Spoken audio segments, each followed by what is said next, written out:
Yang keempat ada peningkatan kepercayaan diri.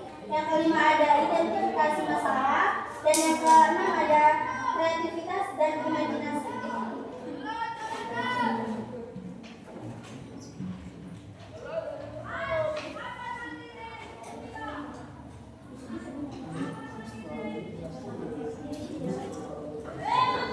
Jadi kami akan bacakan langkah-langkah strategi role play. Prosedur pelaksanaan strategi role play ini yang pertama, berikanlah siswa kartu peran yang akan memberitahu mereka mengenai siapa dan apa yang harus diperankan. Kami nanti menuju 3 siswa untuk bermain peran. Kita ajak ya.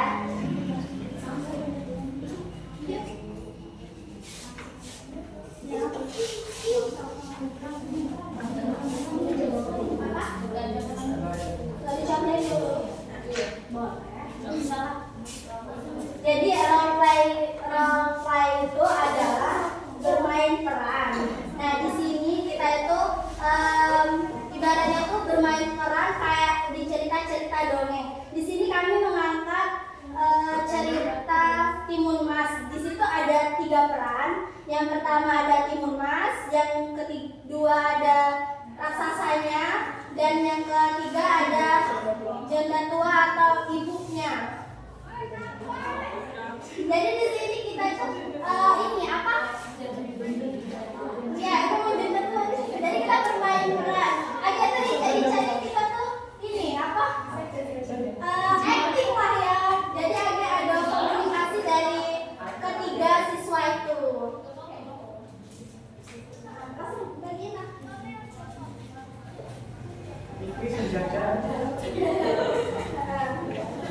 Mbak Lala sebagai Timun Mas, Isni sebagai ibu Timun Mas, Fikri sebagai raksasa. Silakan maju.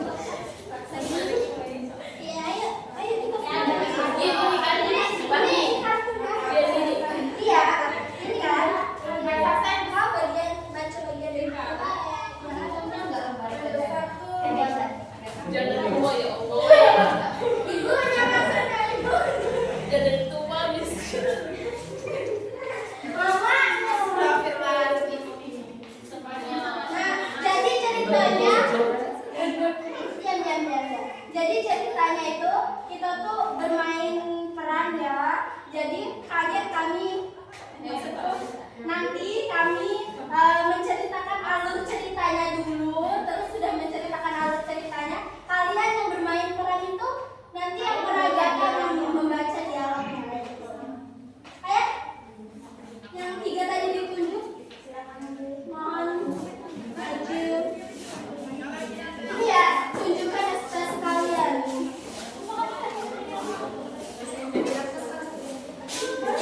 Di situ. Ibu,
One equals to time and all widow were together to live here in the peninsula.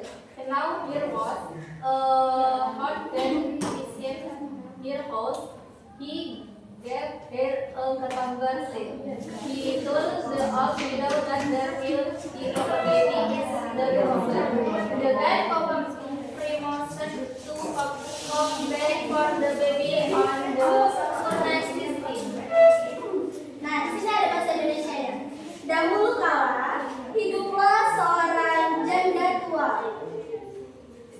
yang menginginkan anak perempuan untuk tinggal bersamanya di desa. Mengetahui keinginannya, seorang raksasa datang ke rumahnya. Ia memberikannya sebuah benih timun. Sang raksasa mengatakan bahwa akan ada seorang bayi di dalam timunnya. Ia berjanji akan kembali ketika anak tersebut berusia 16 tahun.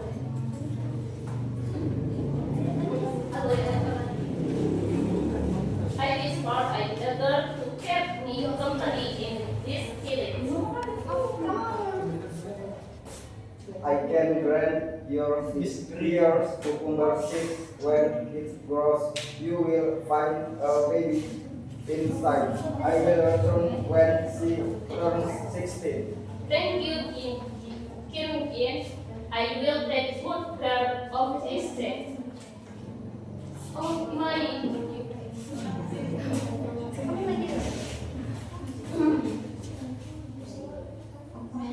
Oh my lumber has grown. Let me cut it open.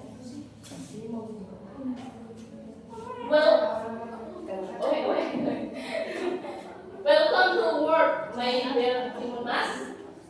Timonmas, it is time to prepare the young will return in 6 years.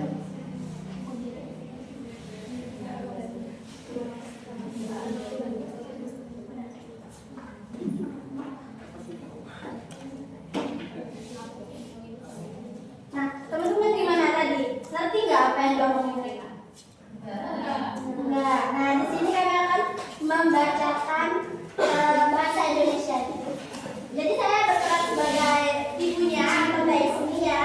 Di sini dia ngomong, aku ingin seorang anak perempuan untuk menemaniku di desa. Aku bisa mengabulkan permohonanmu. Ini benih timun. Ketika tumbuh, kau akan menemukan seorang bayi di dalamnya. Aku akan kembali ketika dia berumur 16 tahun. Terima kasih raksasa yang baik. Aku akan merawat benih ini dengan baik, kata si janda tua. Nah, terus kita lanjut ke ini. Kisahnya lagi ya. The old widow placed the scene in her yard.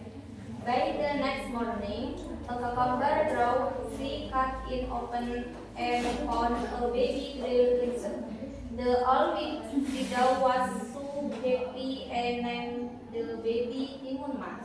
Day by day, Timunmas grew into a beautiful lady. The widow remembered what the guy did for that year. So when Timunmas turned 16, the widow told her to cross into the jungle with a bag of salt. You must not let the gain The widow cut out his Timunmas crying into the jungle. Sang janda menanamkan benih di kebun.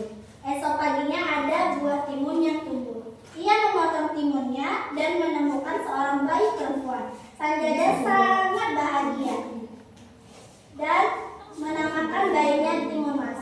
Hari semakin hari, Timunmas tumbuh menjadi wanita yang sangat cantik. Sang janda ingin apa yang pernah diperingatkan oleh sang raksasa.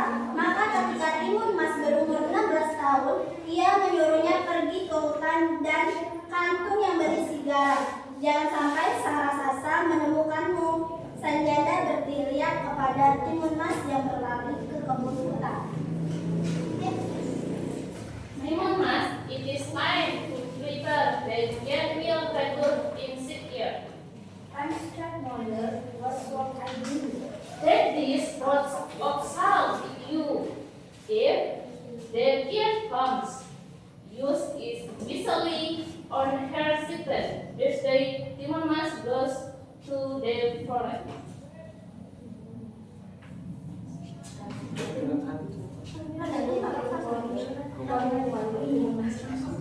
Timun Mas, come out. I know you're here.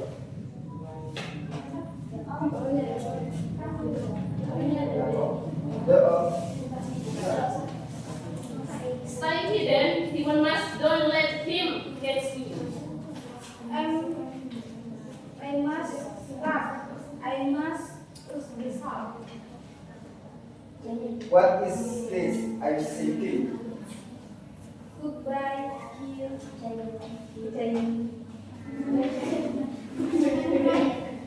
The king came and asked the widow for Timon Mas. The widow refused to tell him, so he went into the jungle. He angrily set off for Timon Mas.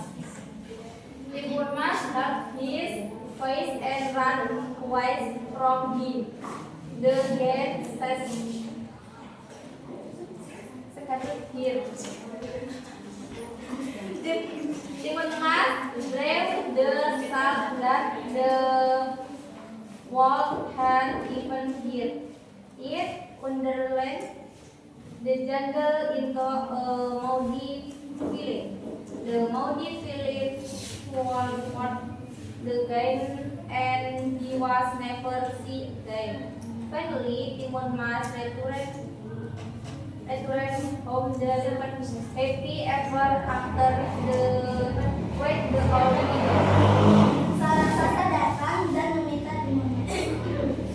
Sanjaya menolak untuk memberikan keberadaan, maka Sarasasa pergi ke dalam hutan. Sarasasa memanggil Timon Mas dengan marah. Timon Mas mendengarkan suaranya dan berlari darinya. Sarasasa mengejar. Timon Mas melempar garam yang diberikan oleh sang janda. Garam merubah hutannya menjadi lahan berlumpur. Lumpurnya menenggelamkan Sarasasa dan dia tidak pernah terlihat lagi.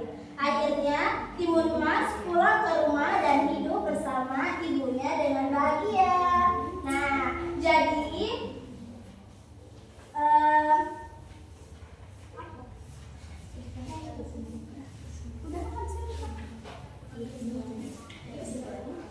ada yang bisa menyimpulkan dari cerita Timon Mas tadi?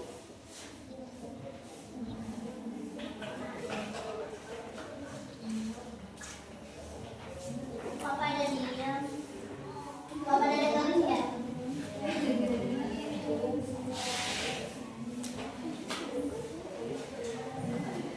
Jadi ya, kesimpulan dari cerita tadi, cerita Timon Mas menggambarkan perjalanan seorang ibu yang mendapatkan seorang putri dari benih timun yang diberikan oleh seorang raksasa. Ketika Timon Mas tumbuh menjadi seorang wanita yang sangat cantik, dia diancam dari raksasa yang ingin mengambilnya menjadi nyata. Dipadu oleh cinta sang ibu, Timon Mas dengan cerdik menggunakan garam yang diberikan oleh ibunya untuk menghadapi raksasa.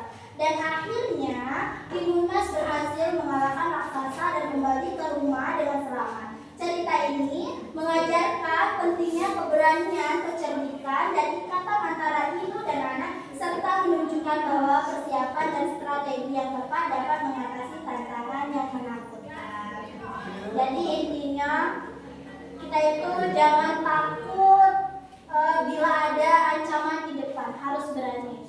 Dan saya minta aplaus untuk teman-teman yang berani di depan ini. Terima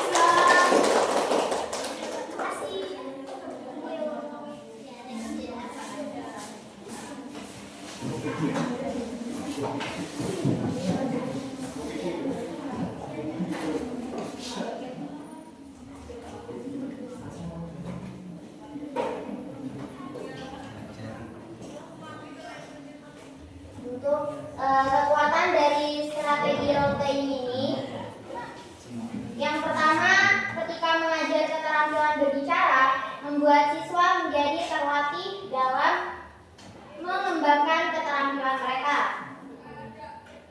yang kedua, menumbuhkan rasa sosial dan juga hubungan sosial siswa. Karena strategi ini dapat membantu siswa yang cenderung pasif dan pendiam di dalam kelas menjadi lebih aktif dan juga dapat membantu mereka dalam menumbuhkan kemampuan berinteraksi. Yang ketiga, strategi role playing ini merupakan salah satu cara siswa dalam mengekspresikan diri mereka dengan mengambil peran sebagai orang lain. Terus yang keempat, siswa dapat menikmati peran mereka dalam kegiatan tersebut dan juga melepaskan rasa stres dalam pembelajaran. Untuk kelemahan dari strategi role playing ini, yang pertama, membutuhkan waktu yang relatif panjang atau banyak serta membutuhkan kreativitas dan daya kreasi yang tinggi dari pihak guru maupun juga siswa. Dan juga tidak semua guru itu mempunyai kreativitas yang tinggi. Terus yang kedua, beberapa siswa mungkin merasa malu untuk memerankan peran tertentu, sehingga memotivasi guru sangat diperlukan untuk membangkitkan kemauan dan kemampuan siswa dalam mengikuti aktivitas role playing.